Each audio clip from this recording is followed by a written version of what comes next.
किस तरीके से भारत के हर एक कोने को ये इम्पैक्ट करेगा। When America sneezes, world catch the cold. मतलब जब अमेरिका को छींक आती है तो पूरा विश्व को बुखार आने लगता है। उनका कहना है कि अगर हम कोई सामान बेच रहे हैं भारत में, मान लीजिए कि हम कोई 100 रुपया का एक सामान बेच रहे हैं, एक खिलौना बेच रहे हैं जी।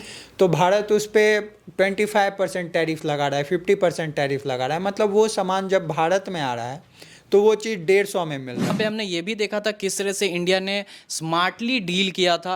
काटसा एक्ट में भी, काटसा एक्ट होने के बावजूद इंडिया ने S-400 रसिया से लिया। काटसा एक्ट होने के बाद भी इंडिया ने ईरान से काफ़ी लंबे समय तक, मतलब यूरोप भी छोड़ दिया, लेकिन इंडिया जो है ईरान से पेट्रोलियम प्रोडक्ट्स लेता रहा। बाकी और भी रीजन्स है, यूरोपियन यूनियंस है, साउथ ईस्ट एशिया जहाँ पे इंडिया डील कर सकती है, इंडिया के अच्छे संबंध है।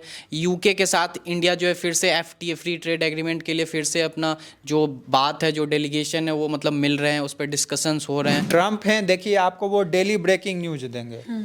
वो कभी बोलते हैं कि इधर बम कर देंगे, वो अब कल ही बोल रहे थे कि ईरान पे हम लोग कम्प्लीटली ईरान को निस्तेनाबूद कर देंगे, पूरे मिडिल ईस्ट से मिटा देंगे। ये सारा फसाद ही नहीं शुरू होता अगर इंडियन गवर्नमेंट एलोन मस्क की टेस्ला को यहाँ आने दे दी होती, क्योंकि अभी प्रेसिडेंट के काफ़ी अच्छे दोस्त हैं एलोन मस्क, चाहे वो GSLV इंजन का बात हो या फिर कोविड में मास्क या फिर ऑक्सीजन, इन सब का बात हो, तो इंडिया इससे डील कर ले। 2024 के अंत में अमेरिका में होता है प्रेसिडेंट का चुनाव और उसको जीतते हैं डोनाल्ड ट्रंप। उसके बाद जैसे ही 2025 की शुरुआत होती है वो प्रेसिडेंट के पद को धारण करते हैं, मैं कहूँगी, और उनके प्रेसिडेंट बनते ही पूरा भूचाल आ जाता है। सिर्फ अमेरिका में ही नहीं, देश दुनिया भर में भूचाल आ जाता है।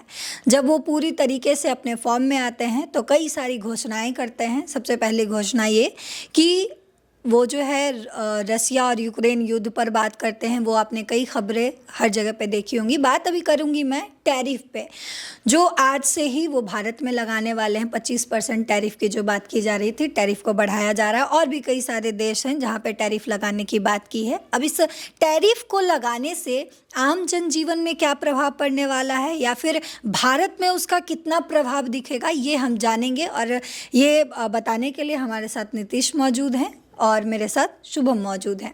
तो आप देख रहे हैं हमारा चैनल द डेमोक्रेटिक न्यूज़। मैं हूं आपके साथ पल्लवी सिंह। शुरुआत करते हैं इस टॉपिक पे बातचीत से। शुभम, सबसे पहले आपसे जानना चाहूँगी कि जिस तरीके से डोनाल्ड ट्रंप ने ये घोषणा कर दी है कि आज से वो भारत में 25% टैरिफ लगाने जा रहे हैं। खैर, हमारे प्राइम मिनिस्टर ने कोशिश की कि वो इस पर बार्गेनिंग कर सके, काफ़ी भी बातचीत करने की भी कोशिश की उन्होंने, लेकिन डोनाल्ड ट्रंप जो है इस 25% पे अभी तक अड़े हुए हैं। आगे क्या होगा, क्या कुछ बदलाव होगा, वो तो आने वाले समय में पता चलेगा। लेकिन आपसे मैं ये जानना चाहती हूँ कि इस टैरिफ के लगने से आम जनजीवन पे क्या प्रभाव पड़ेगा या फिर भारत में इसका क्या बड़ा असर देखने को मिलेगा। देखिए, मैं बात शुरू करने से पहले चीज़ कहना चाहता हूँ। एक फेमस कोट है कि when America sneezes world catch the cold. मतलब जब अमेरिका को छींक आती है तो पूरा विश्व को बुखार आने लगता है। जी। तो जो डोनाल्ड ट्रंप ने ठाना है कि सिर्फ भारत पे ही नहीं, वो पूरे दुनिया पर टैरिफ लगा रहे हैं। वो चाहे यूरोपियन यूनियन हो या फिर चाइना हो या फिर भारत हो या फिर बड़ी बड़ी इकोनॉमी जो भी हैं, जो उनके साथ लैंड बॉर्डर भी शेयर करती है, चाहे वो उनकी बहुत पुराने मित्र देश जो कनाडा हैं या फिर मैक्सिको हैं, तो वो सारे देश पर टैरिफ लगा रहे हैं। और उसकी इफ़ेक्ट हम देख रहे हैं कि जो अभी हमारे जो सेंसेक्स है या फिर निफ्टी है वो कंटिन्यू गिरती जा रही है। बिल्कुल। मैं पहले सेंसेक्स और निफ्टी, जो हमारे आम दर्शक हैं, मैं मान के चल रहा हूँ कि आम दर्शक ही हमारे वीडियो को ज़्यादातर देखते हैं, तो उनके लिए समझा देता हूँ कि सेंसेक्स और निफ्टी में ये अंतर है कि जो हमारे निफ्टी है उसमें टॉप 50 कंपनी जो रहती है वो नेशनल स्टॉक एक्सचेंज पे रहती है, जो 50 बड़ी बड़ी कंपनी है। और जो सेंसेक्स है वो बॉम्बे स्टॉक एक्सचेंज, जो हम लोग जानते हैं, जो हम लोगों ने देखा है, the Harshad Mehta show scam अभी चलता है कि शेयर कितना लोग बेच रहा है, खरीद रहा है। तो जो टॉप 30 कंपनी है, यानी कि हमारे जो शेयर बाजार में पैसा लगाने वाले या हमारे जो जितने भी दर्शक होंगे जो लगाते होंगे, उनको भी समझ में आएगा कि आखिर इसमें इतना डाउनफॉल क्यों हो रहा है, अचानक से वो इतने लॉस में क्यों जा रहे हैं। तो इस वीडियो में आपको ये भी समझ में आ जाएगा, क्योंकि हम काफ़ी आसान भाषा में बस कोशिश करते हैं कि आपको समझा पाएँ। हाँ, ये शब्द हर टाइम चलते रहता है कि सेंसेक्स इतना बढ़ गया, निफ्टी इतना गिर गया, निफ्टी इतना बढ़ रहा है सेंसेक्स, तो ये चीज़ समझना बहुत ज़रूरी है। जी। तो ये दोनों जो है, तो इससे पता चलता है कि आपकी ओवरऑल अर्थव्यवस्था कितनी ग्रो कर रही है या फिर कितनी तेज़ी से नीचे जा रही है, या फिर आपका एक थर्मामीटर जैसा है कि आप थर्मामीटर लगा के चेक करते हैं कि बुखार कितना है आदमी का, नॉर्मल है कि। जी। तो वो जो कंटिन्यू गिरती जा रही है, चाहे वो सेंसेक्स हो या फिर निफ्टी हो, तो इसका प्रभाव तो आम जनमानस में भी पड़ेगा, क्योंकि जब ट्रंप लगाएंगे टैरिफ, ऐसे ही भारत सरकार नेगोशिएशन के लिए अपनी बहुत सारी पार्टी को भेज रही है। हमारे एक्सटर्नल मिनिस्टर भी वहाँ पर गए हैं, अपने एस जयशंकर डेलीगेशन लेके गए थे कि बात से ये चीज़ हल हो जाए। लेकिन ट्रंप ने बोला है कि 2 अप्रैल से अमेरिका अपना लिबरलाइजेशन डे बनाएगा। लिबरलाइजेशन डे का मतलब है उनका कि सारे टैरिफ से अमेरिकन जो आम जनता है उनको मुक्ति दे देंगे। उनका कहना है कि जो बिजनेस हो रहा है 2 देशों के बीच में, उसमें लेवल प्लेइंग फील्ड है नहीं बराबर का। वो उनका कहना है कि अगर हम कोई सामान बेच रहे हैं भारत में, मान लीजिए कि हम कोई 100 रुपया का एक सामान बेच रहे हैं, एक खिलौना बेच रहे हैं, जी। तो भारत उस पर 25% टैरिफ लगा रहा है, 50% टैरिफ लगा रहा है। मतलब वो सामान जब भारत में आ रहा है तो वो चीज़ 150 में मिल रहा है। जैसे हम लोग हार्ले डेविसन बाइक के, मोटरसाइकिल के बारे में जानते थे, उनका कहना है कि इस पर भारत सरकार 100% टैक्स लगा रही है। तो अगर कोई बाइक अमेरिका में 1 लाख रुपया में बन रहा है तो वो भारत में 2 लाख रुपया में आ रहा है। तो उनका कहना है कि आप हमें लेवल प्लेइंग फील्ड दे कहाँ पे रहे हैं? हम सामान तो अपना बेच रहे हैं, लेकिन आप इतना ज़्यादा टैक्स लगा दे रहे हैं, इतना वो महंगा हो रहा है। और हम लोग जानते हैं कि भारत की जो इकोनॉमी को हम देखें ब्रॉड स्पेक्ट्रम में, तो हमारा मैक्सिमम जो लोग हैं वो लोअर मिडिल क्लास इनकम से हैं या हल्के मिडिल क्लास इनकम से। रिच में बहुत 1% टॉप 2% लोग आते हैं। तो उनका कहना है कि हम अपने प्रोडक्ट को भेज तो रहे हैं लेकिन वो बिक नहीं पा रही है, जिसका हमने एक एग्जांपल फोर्ड के साथ देखा था। फोर्ड गाड़ी बनाने वाली कंपनी है, सब लोग जानते होंगे। वो एक टाइम पे आई थी अमेरिका से यहाँ पर, लेकिन भारत सरकार ने इतना टैक्स उन पे लगाना शुरू कर दिया था कि वो अपनी कंपनी को बंद कर चली गई थी। वही बात अब इलॉन मस्क भी बोल रहे हैं कि आप पहले हमारे गाड़ी को, इतने जो हमारे गाड़ी के यूनिट हैं, आप पहले इनको बिकने दीजिए, फिर हम अपना फैक्ट्री यहाँ पर आके लगाएंगे। तो ट्रंप का कहना है कि अब मैं आ गया हूँ राष्ट्रपति बनकर, अब मैं आपको दिखाऊंगा कि बिजनेस में गेम कैसे होता है। अगर आप मुझे 100% टैक्स लगाएंगे तो मैं भी उतना ही लगाऊंगा। तो भारत सरकार अब इससे डर रही है, क्योंकि अगर बुलेट जो रॉयल इनफील्ड बाइक यहाँ पर बनाती है भारत में, वो भारत भी यूएसए में बेचती है। तो बोल रही है कि अमेरिकन सरकार ने बोला कि आप हार्ले डेविसन पे 100% लगा रहे हैं तो मैं भी लगाऊंगा। तो जब ये चीज़ वहाँ पे जाके दुगनी दाम बढ़ेगी तो वहाँ के लोग खरीदना छोड़ देंगे उस चीज़ को। तो जब आप खरीदना छोड़ोगे, लेकिन आज के टाइम में आप इतना ही प्रोडक्शन कर रहे हो डोमेस्टिक मार्केट में, आप दिन का 100 बुलेट बना रहे हो, 50 यहाँ बेच रहे हो, 50 वहाँ बेच रहे हो, लेकिन आप जब वहाँ पर 50 नहीं बेच पाओगे तो आपका लॉस तो होगा। प्रोडक्शन तो आपका उतना ही हो रहा है, तो आप करोगे क्या? जो आपने आदमी को रोजगार दिया हुआ है उस बुलेट या कोई भी कार की फैक्ट्री या बाइक की फैक्ट्री में, आप सबसे पहले उनको निकालोगे। तो भारत सरकार का सबसे बड़ा डर है कि डोमेस्टिक कंजम्पशन तो उतना ही है, लोग तो उतने ही हैं, हमारा जो इकोनॉमी बन रहा है वो एक्सपोर्ट एक मेन इंजन है उसमें, जो हमारे भारत सरकार ने मान के चला कि 2047 तक, अमृत काल तक हमें एक डेवलप्ड नेशन बनना है। तो उसमें एक्सपोर्ट जो है, आयात जो हम लोग कर रहे हैं, वो एक ट्रेन का मेन इंजन है। अगर उसके मेन इंजन के चक्के में कुछ प्रॉब्लम आएगा तो डेवलपिंग जो हम लोग सोच के चल रहे हैं उसमें बहुत बड़ी रुकावट आ जाएगी। तो मेन दिक्कत वही आ रहा है कि भारत सरकार चाह रही है कि कैसे भी करके ये चीज़ को हम आराम से डील कर ले, नहीं तो जो अनएम्प्लॉयमेंट तो है ही हमारे देश में पहले से, और अनएम्प्लॉयमेंट और भी बढ़ेगी इसके वजह से। ठीक है शुभम, तो आपने सुना कि शुभम ने कैसे निफ्टी, सेंसेक्स और भी तमाम सारी चीज़ों को समझाया। अब हम नीतीश से समझने की कोशिश करेंगे। नीतीश, शुभम ने जो कुछ भी समझाया कि कैसे निफ्टी ऊपर जाता है, सेंसेक्स नीचे आता है, और कैसे जो है मोदी वो डील करना चाह रहे हमारे प्रधानमंत्री नरेंद्र मोदी डोनाल्ड ट्रंप से कि इस चीज़ को रोका जा सके, ताकि रोका जा सके या इसको बहुत कम पर डील किया जा सके ताकि हमारे देश में जो है वो अनएम्प्लॉयमेंट ना बढ़े। लेकिन मेरा आपसे सवाल ये है कि अमेरिका जो कि भारत से काफ़ी दूर है, एक दूसरा विदेश जिसको हम कैसे कहते हैं, एक दूसरा देश है, उसके प्रेसिडेंट बदलते हैं और उसका सीधा सीधा असर जो है वो हमारे देश के लोगों पर देखने को मिलेगा। और इवन जो हम अगर एक छोटे तबके के घर में जो हमारे गैस जल रहा है, हमारे घर में आज क्या ख़रीदा के आ रहा है और क्या नहीं आ रहा है, इस पे कैसे असर देखने को मिलेगा, ये मैं अपने दर्शकों को समझाना चाहती हूँ। आप ज़रा बताइएगा। देखिए पल्लवी जी, पहली बात तो ये है कि अमेरिका चाहे कितने भी दूर हो, वो एक सुपर पावर है, ग्लोबल पावर है, एक हाईली डेवलप्ड नेशन है।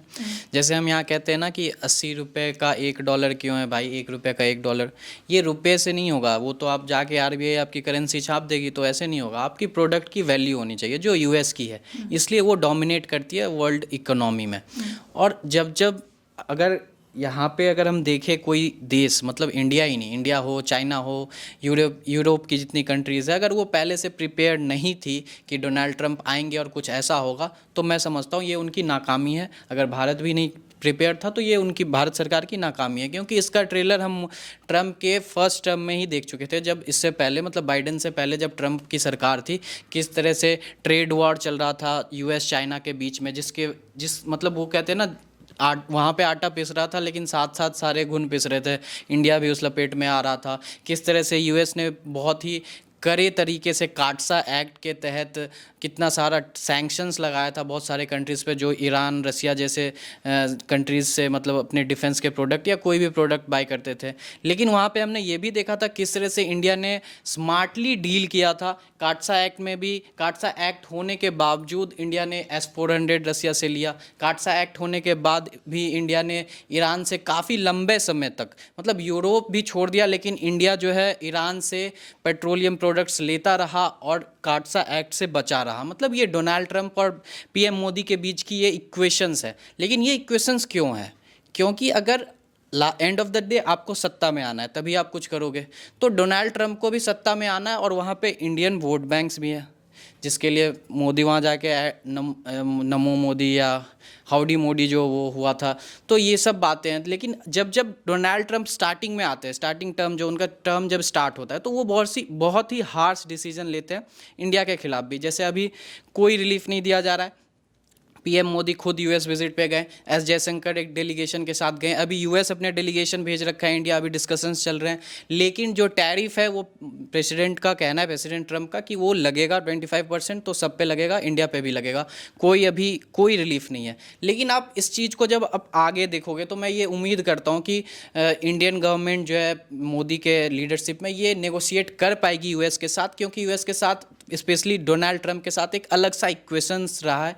अभी ना कर पाए, कुछ दिन नहीं कर पाए, लेकिन इंडिया भी अपने तरफ से पूरा कोशिश कर रहा है, क्योंकि इंडिया एक डेवलपिंग नेशन है, वो अभी डेवलप कर रहा है और आप डेवलप कर चुके हो। आप जो है नेचुरल रिसोर्स जो है उसे यूज़ करके आप डेवलप कर चुके हो। और इंडिया अभी इतने सारे ग्लोबल वार्मिंग्स के जितने प्रोजेक्ट्स होते हैं UNCC ये वगैरह में, मतलब जो फंड्स देना है क्लाइमेट चेंज वगैरह सबको देखते हुए, तो इस समय अगर आप किसी डेवलपिंग इमर्जिंग कंट्रीज़ पे इस तरह से मतलब टैरिफ लगाते हो तो ये मेरे हिसाब से सही नहीं है।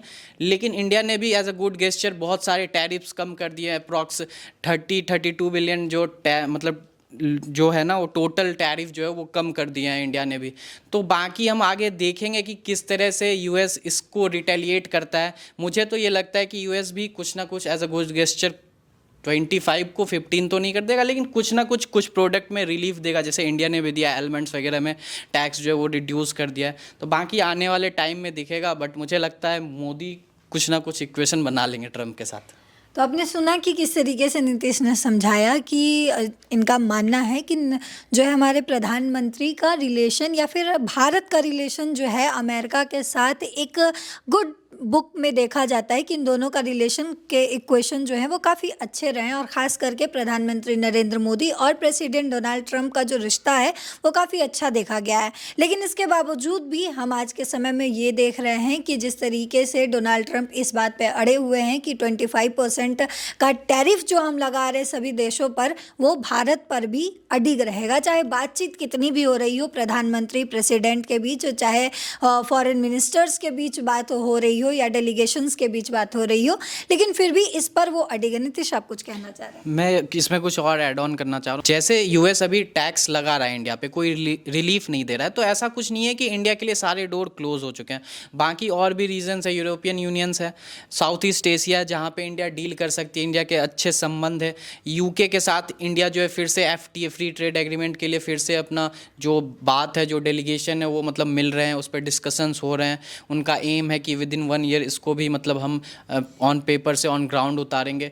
बाकी इसके साथ आज ही चाइनीज़ प्रेसिडेंट का एक बयान आता है कि it is the time when India and China should sit and talk for trade. मतलब कि चाइना पे भी टैक्स लग रहा है, और चाइना की मार्केट जो है जितनी बैडली अफेक्ट करेगी उतना इंडियन मार्केट अफेक्ट नहीं करेगा।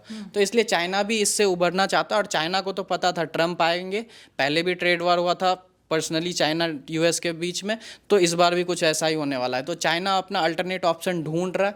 हालांकि एलएसी पे हमारा चाइना के साथ कुछ अच्छे रिलेशंस नहीं है, लेकिन चाइनीज़ प्रेसिडेंट की तरफ से ये एज अ मतलब बोलते हैं ना, पहला कदम उन्होंने बढ़ाया है। तो इंडिया की तरफ से भी यहाँ पे थोड़ी सी बार्गेनिंग के साथ आगे बढ़ना चाहिए कि आप पहले एलएसी को, जो मसला है जो अभी अभी पनपा है पिछले 3-4 सालों में, उसे सॉर्ट आउट करो और हम फिर ट्रेड में डील करते हैं। तो ये एक रास्ता हो सकता है यूएस के टैरिफ से बचने का। जी, तो आपने सारी चीज़ें सुनी और हमने ये बहुत जगह पे पढ़ा है और अपने ग्रैंड से सुना भी है। ग्रैंड्स यानी कि हमारे जो बड़े बुजुर्ग हैं, उनसे हमने सुना भी है कि अमेरिका की न दोस्ती अच्छी और दुश्मनी भी नहीं अच्छी है, दोस्ती ज़्यादा बुरी है, ऐसा हमने सुना है। तो एग्जाम्पल में जैसे कि अभी आप पाकिस्तान को ले सकते हैं या फिर रसिया और यूक्रेन को ले सकते हैं। अभी तक जो पुराने प्रेसिडेंट थे वो यूक्रेन का जो है वो समर्थन करते हुए नज़र आ रहे थे, लेकिन जैसे ही डोनाल्ड ट्रंप सरकार में आए प्रेसिडेंट के तौर पर, वैसे ही यूक्रेन की स्थिति जो है वो गड़बड़ होती हुई हमें नज़र आई।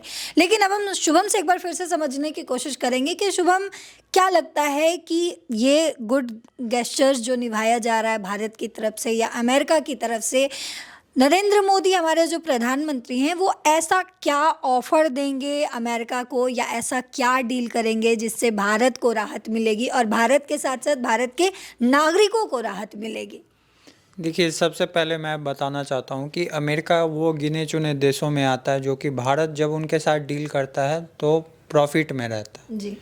और वो आप जब लिस्ट देखिएगा तो वो बहुत कम कंट्री ऐसे हैं जहाँ पे भारत इंपोर्ट ज़्यादा करता है एज़ कम्पेयर टू एक्सपोर्ट। तो भारत के लिए ये बहुत ज़रूरी है कि जितना जल्दी ये चीज़ को वो सॉर्ट आउट कर लें, और मुझे लग भी रहा है कि प्रधानमंत्री ऐसे और उनकी टीम अभी के टाइम पे ऐसे वो लीड करते हैं जो कि इस चीज़ को कर लेगी डील।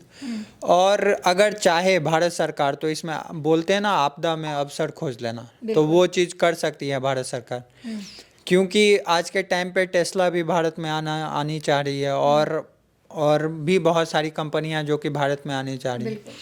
तो अगर आप चाह रहे हैं कि हम एज अ डेवलपिंग नेशन को आप डेवलप्ड नेशन बनाना चाह रहे हैं, तो आपको एनुअली ग्रोथ लगभग 9% के ऊपर रखना पड़ेगा, जिसके लिए आपको जॉब क्रिएट करना पड़ेगा। तो आप एक टाइम पे अभी आप तुरंत क्वांटम जंप नहीं ले सकते। क्वांटम जंप मतलब हुआ कि फ्रॉग जंप जो बोलते हैं, आप 1 2 3 करके नहीं चल सकते, आपको 2 से डायरेक्ट 7 पे जाना पड़ेगा। तो वो चीज़ आप अकेले नहीं कर सकते, उसके लिए आपको फॉरेन डायरेक्ट इन्वेस्टमेंट की बहुत ज़रूरी पड़ेगी, बाहर की कंपनी की वो क्रिटिकल टेक्नोलॉजी की भी ज़रूरत पड़ेगी। तो उसको करने के लिए आपको अपने टैक्स स्ट्रक्चर में सुधार लाना पड़ेगा, जो कि बीजेपी गवर्नमेंट ने की भी है। 2014 के बाद बहुत सारे टैक्स स्ट्रक्चर में चुनाव मतलब बहुत सारा बदलाव भी किया है। क्योंकि आप अपने अगर इकोनॉमी को ग्रोथ करना चाहते हैं तो उसमें प्राइवेट इन्वेस्टर का बहुत बड़ा रोल रहने वाला है। अगर भारत डेवलप्ड नेशन बनता है 2047 तक, तो उसमें मेजर चंक ऑफ जो इन्वेस्टमेंट आना चाहिए, जो कि निर्मला सीतारमन ने इस बार के बजट में भी बोला है, या फिर हम लोग वो चीज़ इकोनॉमिक सर्वे में देख सकते हैं कि भारत सरकार अपने लिमिट के ज़्यादा मतलब जो उनकी लिमिट है उससे ज़्यादा वो खर्चा कर रही है, चाहे वो रोड बनाना हो या फिर हाईवे बनाना हो या फिर कुछ भी हो। लेकिन फिर भी जो इनकी फिस्कल डेफिसिट है वो चीज़ वो दिख रही है। फिस्कल डेफिसिट मैं बताना चाहता हूँ कि जो आपकी आय है आप उससे ज़्यादा खर्चा कर रहे हैं,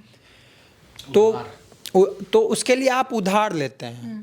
तो जो आप खर्चा कर रहे हैं वो रोड बनाना हो या फिर कुछ भी बनाना हो या फिर आप कहीं पे फैक्ट्री सेटअप कर रहे हैं, तो भारत सरकार का बोलना है कि हम अपने लिमिट से ज़्यादा खर्चा कर रहे हैं। अगर भारत में जितनी अनएम्प्लॉयमेंट है, अगर उसके 50 अगर 10 लोग बेरोजगार हैं लेकिन 5 लोग के लिए भी रोजगार अगर उत्पाद करना है, तो मैक्सिमम टू मैक्सिमम हम 1 लोग के लिए रोजगार कर सकते हैं। उसमें मेन रोल प्राइवेट इन्वेस्टर का ही रहेगा।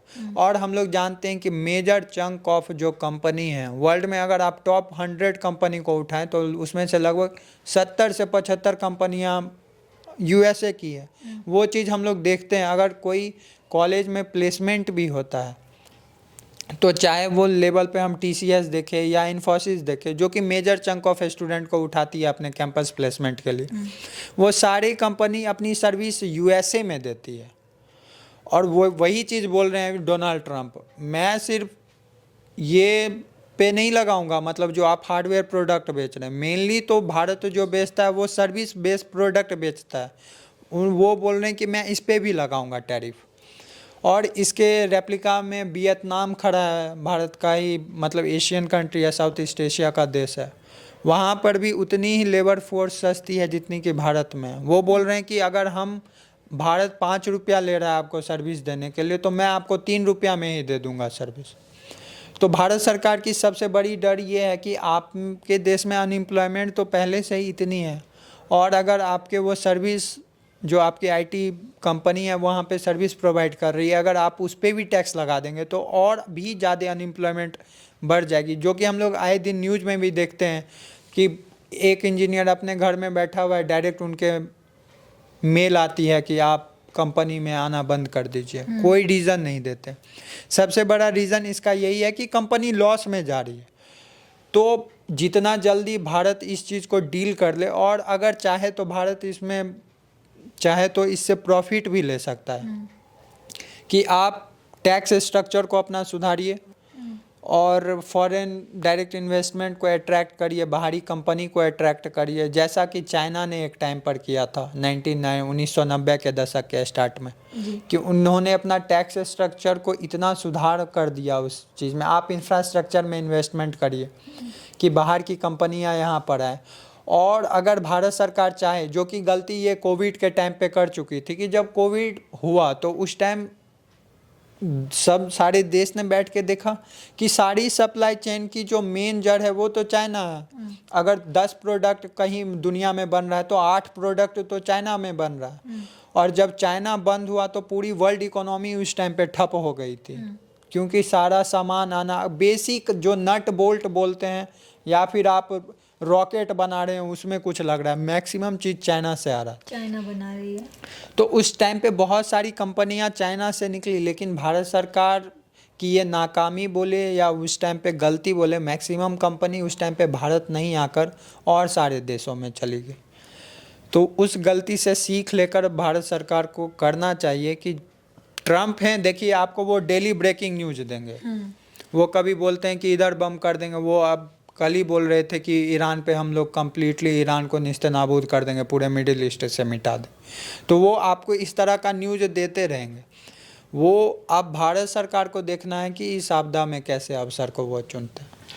तो आपने समझा, शुभम ने बताया कि किस तरीके से इस आपदा में भी नरेंद्र मोदी हमारे प्रधानमंत्री के पास ये मौका है कि वो आपदा को एक अवसर की तरह यूज़ कर सकते हैं, और किस तरीके से अगर हम अपने टैक्स के जो पार्ट्स हैं उसमें चेंजेस करके उसको थोड़ा बदल के हम अपने देश में रोज़गार को भी बढ़ा सकते हैं, उसका क्योंकि इम्पैक्ट कहीं ना कहीं पड़ता ही है। ये चीज़ें आपको शुभम ने समझाया। अब हम नीतीश से समझने की कोशिश करेंगे कि नीतीश, क्या लग रहा है कि सबसे ज़्यादा ये जो 25% टैरिफ जो पीएम के सॉरी माफ़ कीजिएगा अमेरिका के प्रेसिडेंट के द्वारा जो लगाया जा रहा है, वो भारत के किस किस सेक्टर को सबसे ज़्यादा प्रभावित करेगा, और उससे जो हमारे नॉर्मल लाइफस्टाइल है वो कैसे इम्पैक्ट होगा?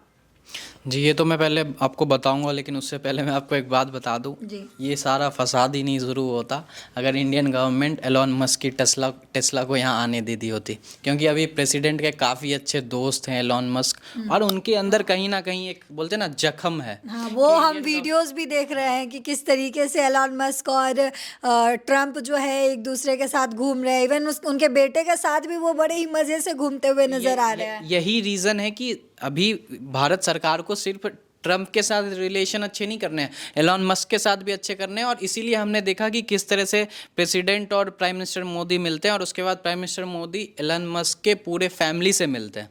तो ये सब तो हो गया। बाकी ये जो गुड बुक में आने का एक चाल था, हम कह सकते हैं। जी, ये प्राइम मिनिस्टर मोदी का एक रणनीति होगा फॉरेन पॉलिसी के प्रति।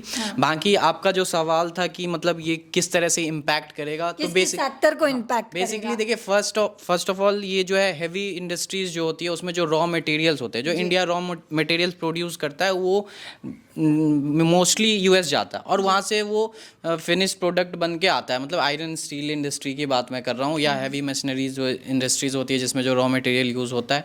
बाकी इसके बाद जो एग्रीकल्चर सेक्टर में भी जो बहुत सारे रॉ मटेरियल्स हैं, जैसे हमारी जो नॉर्मल जो गेहूं की खेती होती है, मक्के की खेती होती है, या जो फिर टोमेटोज़ की जिस तरह से फार्मिंग होती है साउथ में भी जिस तरह से होती है, वो एक्सपोर्ट होते हैं, और वो फिनिश प्रोडक्ट मतलब बन के आते हैं, मतलब जिसको हम अमेरिकन प्रोडक्ट्स या वेस्टर्न प्रोडक्ट्स बोलते हैं। तो इन सब प्रोडक्ट्स में असर होने वाला है, और अगर आप यूएस के साथ डील कर रहे हो तो आपको सब जगह असर होने वाला है। अगर आप देखो तो ऐसा नहीं बोल सकते हो कि मतलब इन दो जगह पे होगा बाकी नहीं होगा, आपको डिफेंस सेक्टर में भी हो सकता है, क्योंकि इंडिया अभी अभी डिफेंस एक्सपोर्ट करना स्टार्ट किया है। मतलब उसकी जो रैंकिंग्स है, या फिर जो उसकी जो मतलब बोलते हैं ना इतने करोड़ की करती थी, उसमें इफाजा आया, मतलब इंक्रीज़ किया है। हाँ, तो यूएस के काफ़ी दोस्त हैं अच्छे खासे साउथ एशिया में, मिडिल ईस्ट में, जहाँ पे इंडिया अपना एक्सपोर्ट कर रहा है डिफेंस प्रोडक्ट। तो वहाँ पे यूएस वहाँ पे भी बार्गेन कर सकती है। और मैंने फिर बताया था आपको, फिर बता रहा हूँ कि मुझे ऐसा लगता है कि इंडियन गवर्नमेंट इसे डील कर लेगी, क्योंकि प्रेसिडेंट ट्रम्प जो है अभी तक ये टैरिफ मिडिल ईस्ट के साथ ही डील कर रहे हैं, लेकिन इसके बाद कुछ महीनों बाद वो फिर आगे आएंगे, फिर वहाँ पे क्वाड की मीटिंग्स होगी। क्वाड एक समूह है जिसमें इंडिया, ऑस्ट्रेलिया, यूएस और यूके या फ्रांस शायद कोई है। तो वहाँ पे जब बैठेंगे तो इस तरह के बहुत सारे मतलब ग्रुपिंग्स हैं जहाँ पे इंडिया और यूएस एक साथ बैठेंगे। वहाँ पे जब बातें होंगी, जब प्राइम मिनिस्टर मोदी और डोनाल्ड ट्रम्प का जब केमिस्ट्री चलेगा, तो इससे इंडिया उभर जाएगा। बाकी इस आपदा में अवसर भी इंडिया ढूंढ सकती है, पहले भी ढूंढी है। और ये जो टैरिफ का जो मामला है, बेसिकली जब आपने देखा होगा कोविड के टाइम पे प्राइम मिनिस्टर मोदी का एक नारा था आत्मनिर्भर भारत। उस टाइम बहुत सारे फॉरेन प्रोडक्ट्स को डायरेक्टली नहीं इनडायरेक्टली बॉयकॉट किया गया था। जैसे कि आप इंडियन डिफेंस के जो कैंटीन्स होते हैं, जो उनके जो इंडियन डिफेंस जो एम्प्लॉयज़ हो, मतलब जो डिफेंस में हैं, वो जो कैंटीन में प्रोडक्ट लेते हैं। मेरे भी कुछ रिलेटिव्स हैं, मैं जब जाता था उनके साथ तो मैं दिखता था वहाँ पे अच्छे खासे मतलब ब्रांड्स के प्रोडक्ट होते थे। बट कोविड के बाद जब ये आत्मनिर्भर भारत का जब बात उठा, तब अब आप जाओगे तो वहाँ पे आपको मेड इन इंडिया प्रोडक्ट्स ही दिखेंगे। तो उन सब पॉलिसी में फिर से भारत सरकार को कुछ चेंजेस करना पड़ेगा, यूएस को थोड़ा खुश करना पड़ेगा। बाकी इंडिया हमेशा आपदा में अवसर ढूंढा है, चाहे वो GSLV इंजन का बात हो, या फिर कोविड में मास्क, या फिर ऑक्सीजन, इन सब का बात हो, तो इंडिया इससे डील कर लेगा। तो नीतीश ने कहा है कि इंडिया जो है वो किसी भी तरीके से, क्योंकि इनकी जो फॉरेन पॉलिसी है वो काफ़ी स्ट्रॉन्ग है। अगर हम पहले के कंपेयर बात करें तो भारत की फॉरेन पॉलिसी अब काफ़ी स्ट्रॉन्ग है। तो प्रधानमंत्री मोदी और जो हमारे जितने भी मिनिस्टर्स हैं वो मिलकर डील कर लेंगे अमेरिका के साथ। किस तरीके से भारत के हर एक कोने को ये इम्पैक्ट करेगा, और कैसे भारत सरकार इससे आने वाले समय में अभी भी डील करने की कोशिश कर रही है, और आने वाले समय में ये लोगों को भरोसा है, आम जनमानस को भरोसा है कि किस तरीके से आने वाले समय में डील कर पाएगी। तो क्या कुछ आगे होगा, इससे जितनी भी अपडेट आएगी इससे जुड़ी हुई वो हम आपको बताते रहेंगे। लेकिन अगर आपको ये वीडियो पसंद आया हो, आपके लिए अगर ये वीडियो नॉलेजफुल रहा हो, तो आप इस वीडियो को लाइक ज़रूर करते जाइएगा, अपने दोस्तों के साथ, अपने परिवारजनों के साथ शेयर करते जाइएगा, और साथ ही साथ हमारे चैनल द डेमोक्रेटिक न्यूज़ को सब्सक्राइब करते जाइएगा। नमस्कार।